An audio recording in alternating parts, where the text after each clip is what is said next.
Oke, selanjutnya kita akan belajar bagaimana menghitung permasalahan yang menggunakan variabel semu menggunakan metode dua fasa.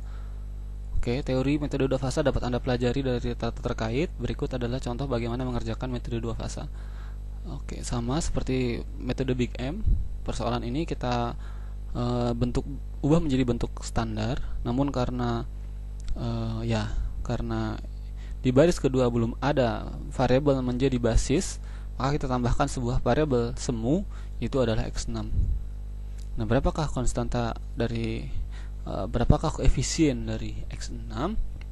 Jika dengan metode Big M, koefisien dari variabel semu kita ubah menjadi m atau negatif m. M untuk kasus minimasi dan min m untuk kasus maksimasi.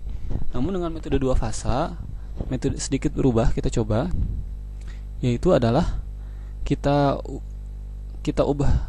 Oke, ini sama seperti tadi ya. Kita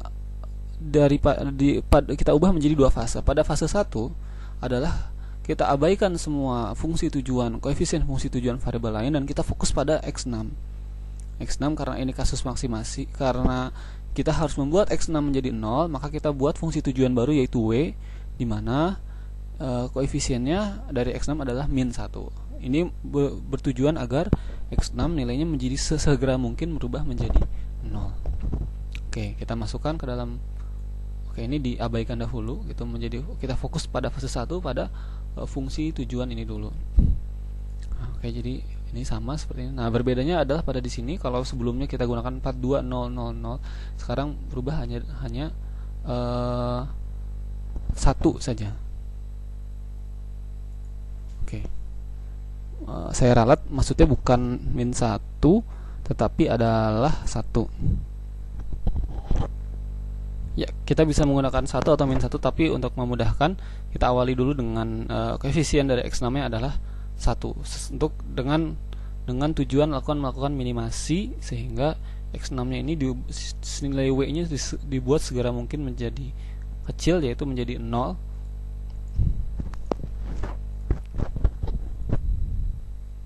Oke, ini 0001, koefisien x6 yang 1. Yang jadi basis adalah x3, kemudian x6, kemudian adalah x5, x3 0, x6 1, x5 0.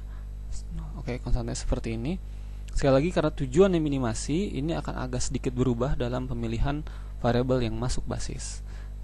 Proses sama lagi untuk mengetahui c fungsi tujuan relatif, 0 dikurang perkalian ini hasilnya min 1, 0 dikurang, ini juga sama, min 1.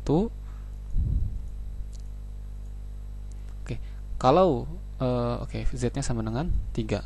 Kalau dalam kasus maksimasi dari c ini kita pilih yang positif terbesar, namun dalam kasus minimasi kita pilih yang negatif terkecil, gitu ya, kita pilih negatif yang terkecil. Mengapa? Karena tujuannya adalah mengurangkan. Artinya kalau x1 masuk basis, nilai z ini akan berkurang sebesar min 1. Oke, sebenarnya ini ada dua, ini akan sedikit berbeda dalam perhitungan, namun kita coba antara salah satu juga hasil akhirnya akan sama. Pertama, kita coba dulu x1 yang masuk basis, maka yang keluar basis adalah kita bagi juga 2 bagi 1, 3 bagi 1, 2 bagi 0, 2 bagi 1 adalah 2, 3 bagi 1 3, 2 bagi 0 adalah tak hingga. Maka yang keluar basis adalah ini, tetap kita pilih yang paling kecil. Oke. Selanjutnya adalah kita lakukan operasi pivot, diisolir ini baris 1 dan barisnya menjadi 0. Kita cari cara, ternyata caranya adalah baris 2 dikurang oleh baris 1. 1 kurang 1 0, 1 kurang 0 1, 0 kurang 1 min 1, min 1 kurang 0 min 1, 0 kurang 0 0, 1 kurang 0 1, 3 kurang 2 1. Maka hasilnya seperti ini. Oke.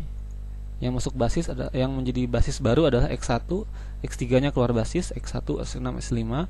Fungsi tujuannya, koefisien fungsi tujuannya disesuaikan. Konstantanya juga berubah dengan operasi pivot tadi, dimana 3 dikurang 2 ya, jadi 1 ininya. C tujuannya jadi bagaimana? Oke, ini jadi 0, ini jadi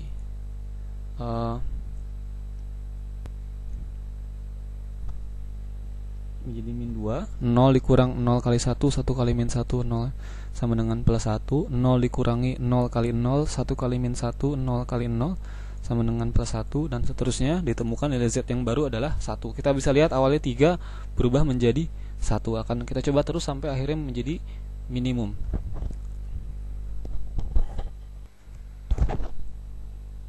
Sedikit ralat, simbolnya bukan Z ya, tapi adalah W. Yang awalnya W-nya 3 tadi, sekarang berubah W-nya menjadi 1 dengan bentuk kabel yang baru ini.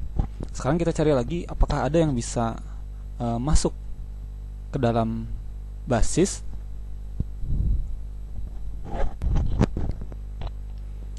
Oke, yang tadi ada sedikit perubahan, salah ketik. Oke, maka yang masuk basis berikutnya adalah X2. Kenapa? Karena dalam kasus minimasi, sekali lagi kita mencari yang negatif terkecil, yaitu adalah min 1.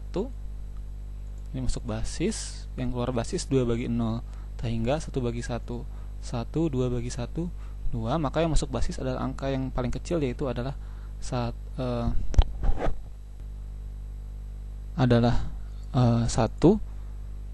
Oke, seperti ini. Maka kita buat dia terisolir, artinya ini harus menjadi 1, sedangkan yang lainnya di kolom ini nilai koefisiennya harus 0.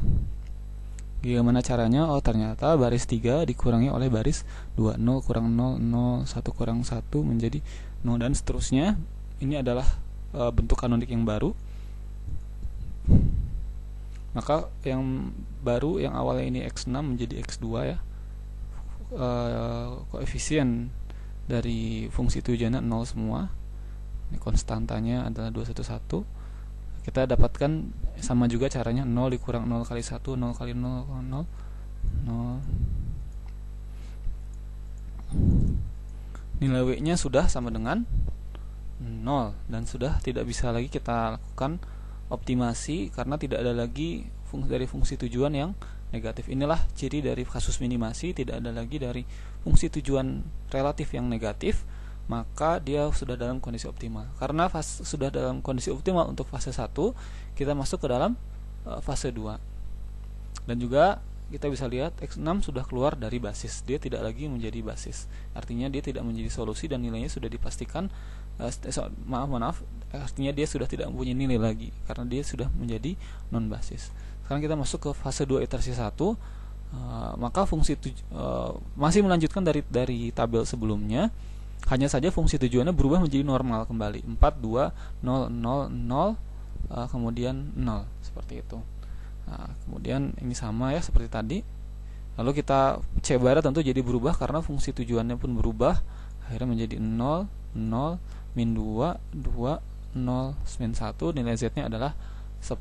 Dari mana? 4 kali 2, 2 kali 1, 0 kali 1, hasilnya 10. Kita lihat untuk kasus, kita masuk menjadi kasus maksimasi ketika fase kedua ini, karena memang soalnya sejak awal adalah kasus maksimasi. Tadi pun ketika fase 1 kasus minimasi, karena itu dalam rangka membuat nilai X6 ini menjadi hilang 0 atau mengeluarkan dia dari basis.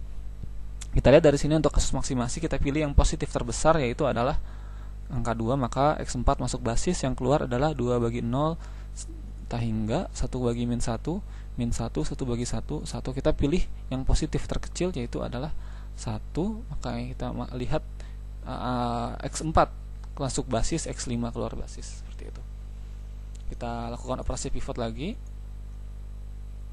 Oke, ini fungsi tujuannya kembali normal. Oke, dengan operasi pivot caranya adalah ternyata agar ini menjadi 0, baris 2 ditambah oleh baris 3, seperti ini.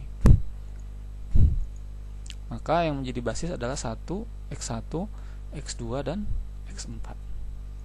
Fungsi tujuannya, konstantanya berubah dengan operasi pivot tadi. Ini fungsi tujuan relatif, dan nilai Z-nya adalah 12. Dan kita lihat untuk kasus maksimasi ini tidak ada lagi koefisien fungsi tujuan yang positif. Maka di titik ini diketahui bahwa solusi telah optimum, di mana X1 nilainya adalah 2, X2 nilainya adalah 2, dan X4 nilainya adalah 1, dan non basisnya X3, X5, dan satu lagi dan ya X3 dan X5 nya sama dengan 0. Kenapa X6 tidak didefinisikan? Karena ketika fase 2 kita sudah anggap kita abaikan dari X6 ini sendiri, sehingga memang sejak awal seharusnya ketika fase 2 ini X6 sudah tidak dilibatkan dalam tabel simplex, seperti itu kita abaikan. Maka kita dapatkan solusi optimumnya adalah ini dengan nilai Z-nya adalah sama dengan 12.